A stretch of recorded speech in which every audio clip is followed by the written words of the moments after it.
Falávamos no bloco passado a respeito das doenças antigas que voltaram no mundo atual. Mas há também o caso das doenças novas que surgem e a gente não sabe de onde. AIDS, por exemplo, ou essa gripe do frango tão falada recentemente. Eu perguntaria ao José Carvalheiro, que é também um cavalheiro, tanto que erraram o caractere dele por aí um pouquinho, mas já está consertado, é Carvalheiro. O que explica, por exemplo, o AIDS é nova mesmo, vem da quebra da espécie? A gripe do frango já diz que vem do frango mesmo, a AIDS veio do macaco. Como é que explicar, como é que é possível explicar a doença nova? Bom, já me disseram que eu perdi a chance de ser um perfeito cavalheiro, né? Por este R do meu nome. Essa é uma questão que eu já mencionei no primeiro bloco, Mirko Grimek, né? Que é um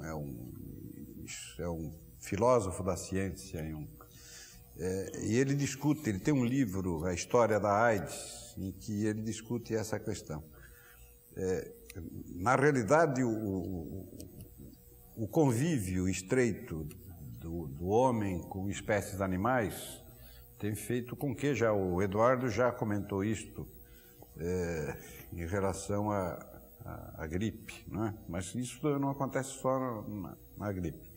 O estreito contato do homem com animais, especialmente outros primatas, tem feito com que diversas doenças acabem passando para a espécie humana. A discussão que o Grimek faz é que doenças tão graves e letais como a que é provocada pelo HIV, elas possivelmente devem ter ocorrido durante bastante tempo em agrupamentos humanos pequenos e que eram dizimados. E ao serem dizimados, quer dizer, a pior coisa que interessa a um vírus como esse é matar o seu hospedeiro, né? E se são agrupamentos humanos pequenos, dizimados, evidentemente não se transforma num processo que pode passar para outros grupos. A realidade do contato hoje, da facilidade do transporte, né? da relação que se estabelece entre continentes, que faz com que hoje a gente assista aquilo que o professor Giovanni Berlinguer, da Itália, chama de unificação microbiológica do mundo, não é? Só uma coisa que eu acho que é interessante, sabe? Só porque está falando um ponto, você deixa passar, depois perde um pouco o sentido. Mas olha aqui, é verdade que as comunicações são importantíssimas para disseminar hoje algumas coisas, mas a gente não cansa de lembrar que em 18, quando você andava só de navio, não tinha avião, tive uma pandemia num ano que pegou todo mundo. Em um ano, praticamente todos os continentes sofreram da mesma doença. Você está falando o quê? Da gripe espanhola? Não, a pandemia, que é espanhola.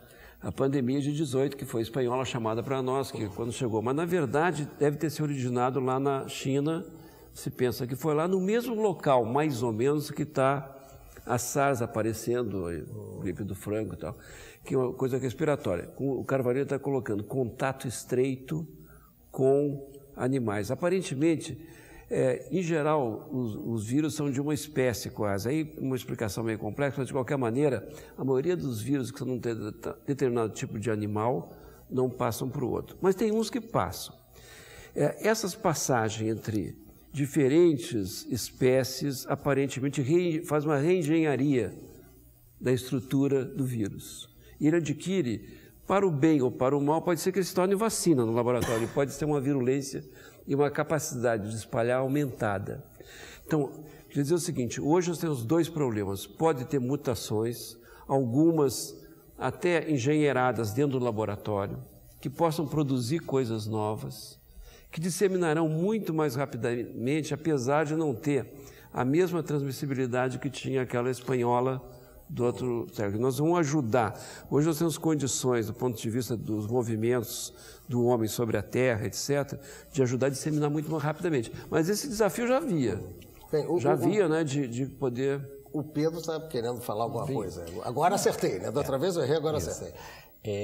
Não, é só puxar uma coisa que você levantou, que é essa história da doença que pode ser gerada em laboratório, que é uma possibilidade de doença nova emergente que simplesmente não existia há alguns anos atrás e hoje é uma realidade, quer dizer, é uma realidade que é tratada com um nome que eu acho que é preconceituoso, que é o do bioterrorismo, porque na verdade se trata de uma arma. Eu acho que uma arma de alta tecnologia, em geral, ela é usada por quem domina mais a alta tecnologia.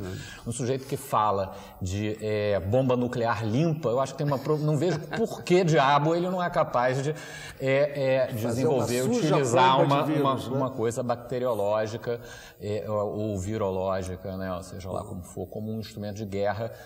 Então, eu acho que isso é uma possibilidade concreta, porque se pode pensar com N variáveis, quer dizer, desde uma doença humana, uma doença animal, por exemplo, que vai arrasar com a economia do outro país, ou coisas desse tipo, por exemplo. Consigo pensar perfeitamente isso.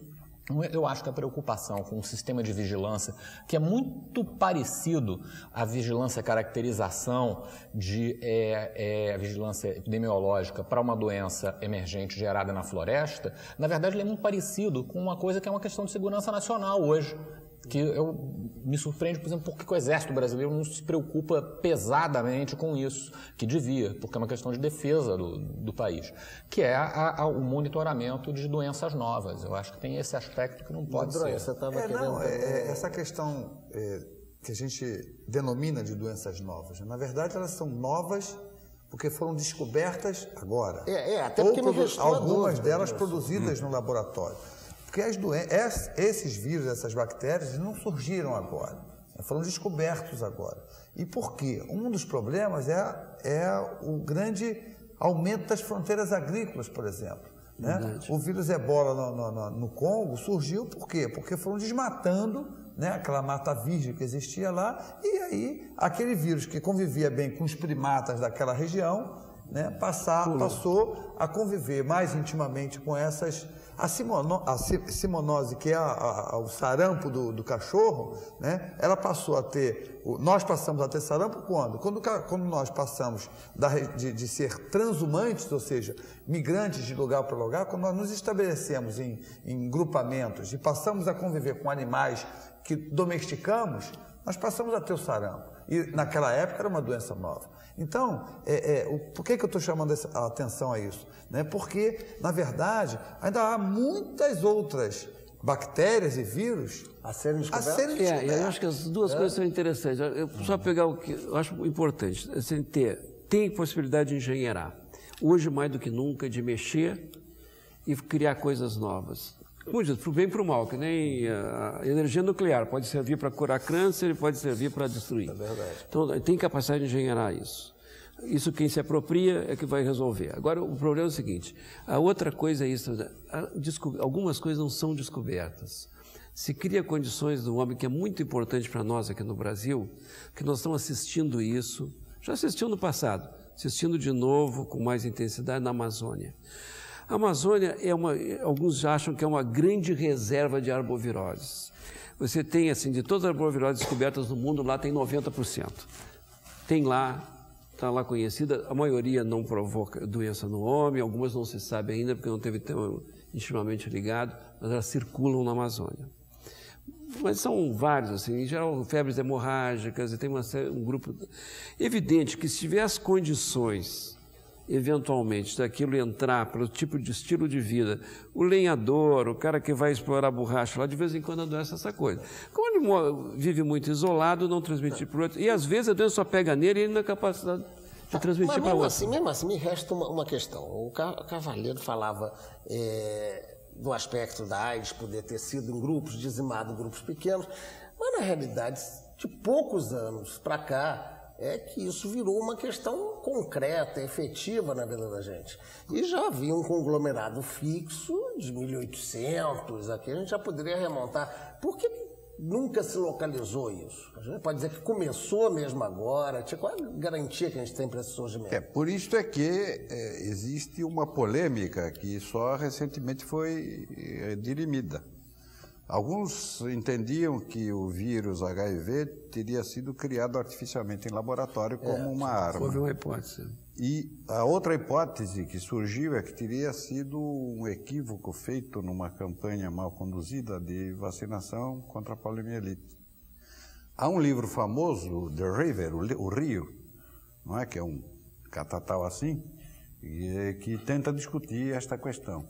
E que ela causou uma polêmica tão grande que uma comissão de cientistas, só muito recentemente, é que analisando os argumentos que são trazidos por esse livro, o livro pega como se deu a vacinação na África por uma determinada cepa da vacina, né, da poliomielite, e atribui...